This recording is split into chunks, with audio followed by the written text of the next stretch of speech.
Grand Theft Auto 6 has announced that the budget for the game is about around $3 billion, which, for the record, is about the same as the Artemis 2 launch, you know, the NASA project that is literally going around the moon.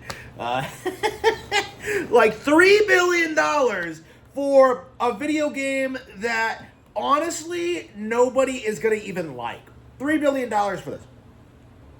Unbelievable. And this kind of goes into what I've been saying about this game and like what a disaster it's going to be, because like we are seeing so many resources be poured into this game in order to guarantee it becomes the biggest thing ever, that like they can't possibly make their money back, okay, long term.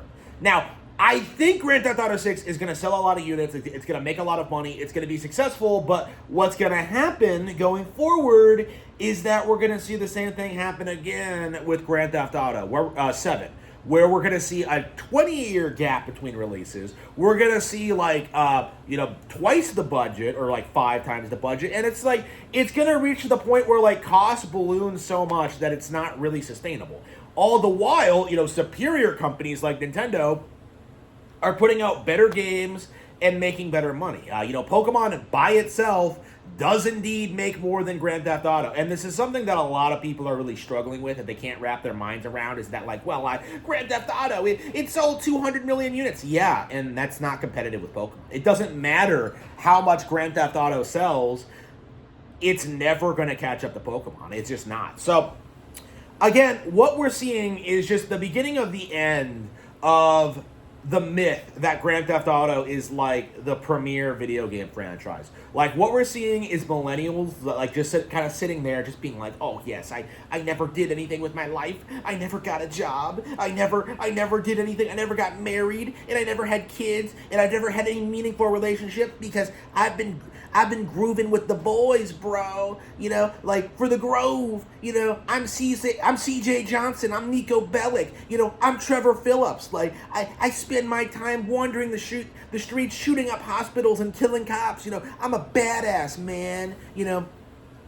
You see these people act as if like Grand Theft Auto is like the peak experience that anyone can have in life, and it simply isn't true. It's not even that good of a video game, honestly, if we're really getting down to it. Like, this was always something that appealed to the lowest common denominator, that was shilled as a subversion to like the classic traditional video game archetype of like the heroic characters. Like, oh yes, in this game you play as the criminals. Ooh, like so cool, so original. Oh, like Grand Theft Auto is an interesting product because it kind of shows, I think it's kind of a representation of our declining culture, where instead of like trying to build up something and like do something productive and like, enjoy our lives, find fulfilling meaning, like, Grand Theft Auto is just kind of like a Clockwork Orange style, just like destruction for destruction's sake, okay? There's no purpose behind it.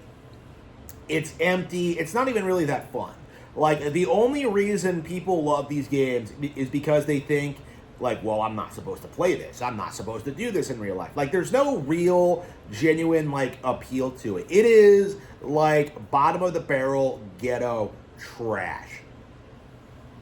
And that is something that we do have to acknowledge as we go into, like, the next century, and like, where we really start analyzing like where we went wrong in society, because like a lot of people have this mindset that like porn, that Grand Theft Auto, that certain like comic book properties are like completely harmless and don't really like ruin society at all. But I think we're finding more and more that they absolutely do.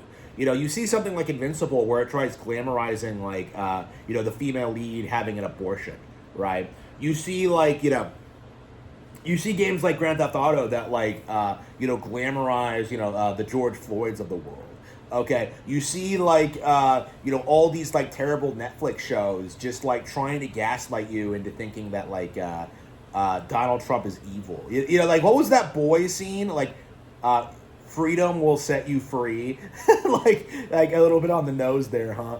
Like, it's like, what are you doing? Like, what do you think? Like, what is this going to result in, really? Like, again, what we're seeing now, I think, is that we're beginning to see, like, the beginnings of the culture kind of push back against this degenerate media. You know, I think it's becoming most prevalent in Hollywood right now, because people just do not care about celebrities or modern films, modern TV shows. There's like a handful of things that have like dedicated followings online, but typically they're just the kind of people who just consume everything and kind of just forget about it once it's over. Like, we are going to see the point, I think, where something like Grand Theft Auto is going to become more and more controversial. Okay, because what we're going to see with this game is that we're going to see the developers push very, very, very hard to push woke politics onto the general population. You know, like, this is going to be, I think, kind of the litmus test as to, like, how far woke politics are going to be pushed. Because this is something that's going to be sold. This is supposed to be a toxic brand being sold to toxic people, but, like, it's a Trojan horse style thing where they're going to have, like, subversive woke politics, like, everywhere. You know, people are either going to ignore it or they're just going to get outraged about it. You know, people have this joke, you know, like a while back, you know, oh, there are going to be gay pride parades in Grand Theft Auto 6. And the immediate response from the community was just like, oh, yes, I can't wait to take my car and run my way through all of them. You know, that's what the typical Grand Theft Auto player would do. But we know, you know, after Red Dead 2, that the developers do take extreme precautions to prevent that kind of thing from happening. You know, you can't do anything against the protected groups, but yeah, go into a church and shoot people up all you want. You know, like, again, you can start seeing, like, the double standard, and it's going to become more and more prevalent. And I think as more and more people become, like, aware of it, like, that's kind of how we're going to see kind of a return to, like, traditional values. I mean, I say return, but, like, I would argue that what we should be arguing is, like, an advancement of traditional values. One that, like, directly refutes communism. One that directly refutes this kind of propaganda. One that, like, you know, puts women in their place, emphasizes, you know, how diversity is a weakness, like, emphasizes the problems in society, right? Like the tribe, right? You know, like, acknowledging everything that's been going wrong in recent years. And we're definitely on the way to that, like, because, you know, so many people have gotten fucked over so many times. It's just, there's just no going back from here, honestly. Like, I think Grand Theft Auto 6 is going to be kind of like, it's going to be the last kind of, like, vestige into, like, early 2000s culture. Like, I think, like, Grand Theft Auto 6 is going to come out. It's going to be extremely tone deaf. It's going to be extremely out of touch. It's going to be extremely preachy and pandering to an audience that just doesn't want to hear it. And I think that's going to incentivize, I don't know, like, maybe Gamergate 2, like a real Gamergate 2, not like, you know, Grums's fake bullshit. Like, this could lead to a new generation of people being, of gamers being upset at woke propaganda taking away their video games. And of course, that's kind of how, like, we got where we are now, you know, after the 2014 period.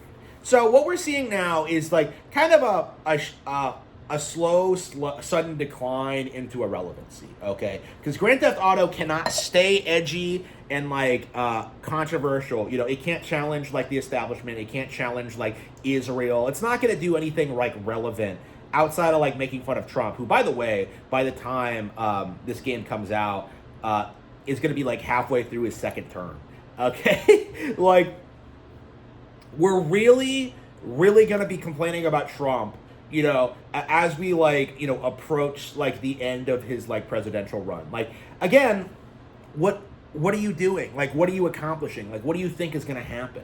Like, this is the reality of what we're seeing now. What we're seeing is, like, Grand Theft Auto 6 is outdated. It is out of touch. It doesn't know what the public wants. And as a result of that, it isn't going to stay relevant. Like, the budget is going to keep ballooning with every single game. And eventually they are going to see diminishing returns. It's only a matter of time until we get something like a Fortnite, which takes the Grand Theft Auto model and, like, improves on it significantly. And then the games are over. Like, honestly, I would argue, like, all we would need to do to surpass Grand Theft Auto is just do the exact same thing, but make it a live service game.